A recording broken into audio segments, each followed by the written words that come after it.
So, you want to know how corruption actually works? How do politicians launder millions without getting caught? It's easier than you think. And it all happens in one tiny country, Monaco. Now, picture this. You've just stolen 10 million in taxpayer money. What do you do next? You can't just walk into a bank and deposit it. That gets flagged immediately. You need to clean it first. And this is where Monaco becomes your best friend. Think casinos. Monaco is loaded with them. But here's what you're probably thinking. Won't people see me gambling millions? Isn't that suspicious? Smart question. That's exactly why you don't go yourself. You send someone nobody connects to you. An associate. A ghost. All right, so your guy's in Monaco now. What happens next? He starts gambling. Specifically, poker. Now you're thinking, gambling? That's just burning money. How does that clean anything? Pay attention, because this is where it gets clever. In poker, you're not playing against the casino.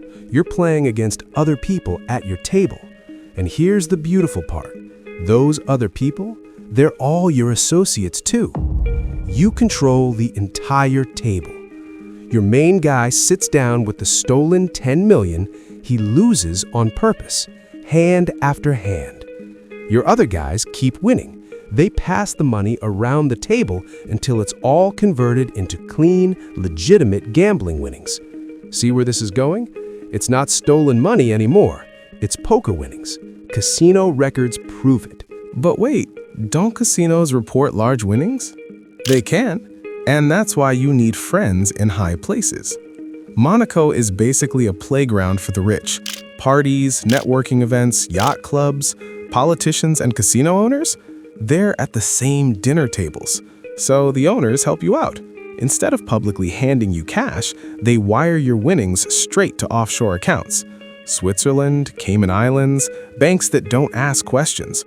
And taxes, Monaco has no income tax. Gambling winnings count as income. So you pay exactly 0 on that 10 million. But there is a problem. Poker chips are heavy.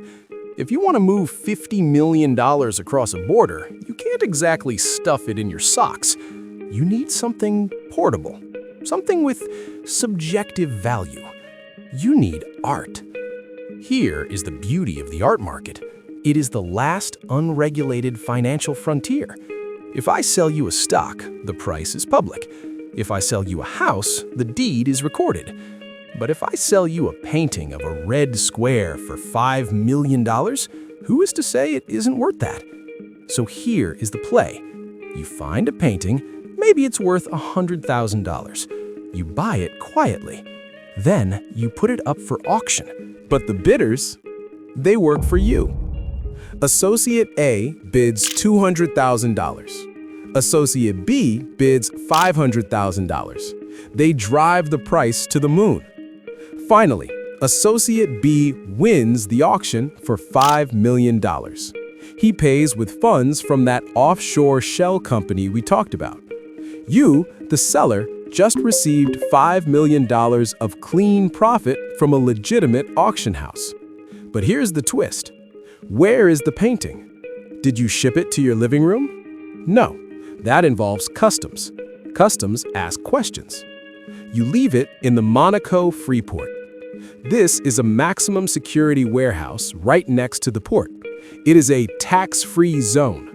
As long as the painting stays inside the Freeport, it technically hasn't entered the country. No taxes, no customs duties, no paper trail. The painting can change owners 10 times inside that building. Money changes hands around the world, but the canvas never moves an inch. It is a black hole for value, and you have the key. But let's be real. A painting in a dark room doesn't pay the bills.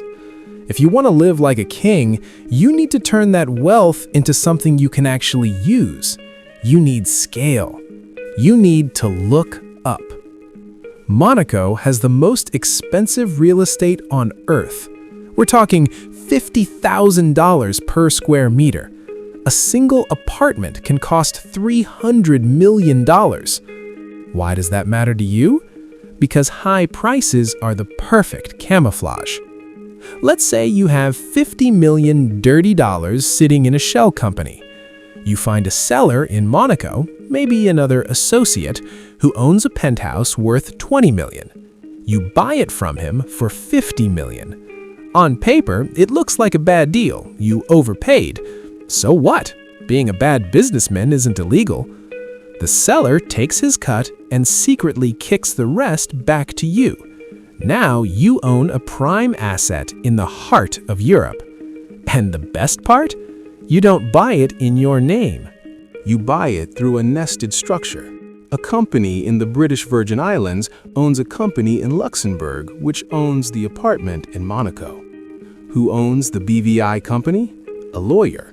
Who does the lawyer represent? You. But good luck proving that. But wait, this is the final spin cycle. You take your overpriced apartment and you go to a private bank in Monaco. You say, I have this asset worth $50 million. I'd like to take out a line of credit against it. The bank looks at the real estate, they feel secure. They give you a loan for 30 million euros. Do you see what just happened? That loan, that is squeaky clean money. It's from a reputable bank. It's not income, so it's not taxed. It's debt. You can spend that on yachts, cars, tuition for your kids. If anyone asks where you got the money, you show them the loan documents. I borrowed it. Totally legal. And the original 50 million, it stays buried in the real estate until you sell, or you just let the bank take the apartment eventually. You don't care. You already got your cash out. International watchdogs call this the gray list. They're pressuring Monaco to open their books. But when a country's entire economy is built on privacy, do you really think they want to look too closely? The system isn't broken, it's working exactly as designed. Now, I want to hear from you in the comments. Do you think a completely cashless society where every transaction is tracked digitally would actually stop this level of corruption? Or would the rich just find another way around it? Let me know what you think down below.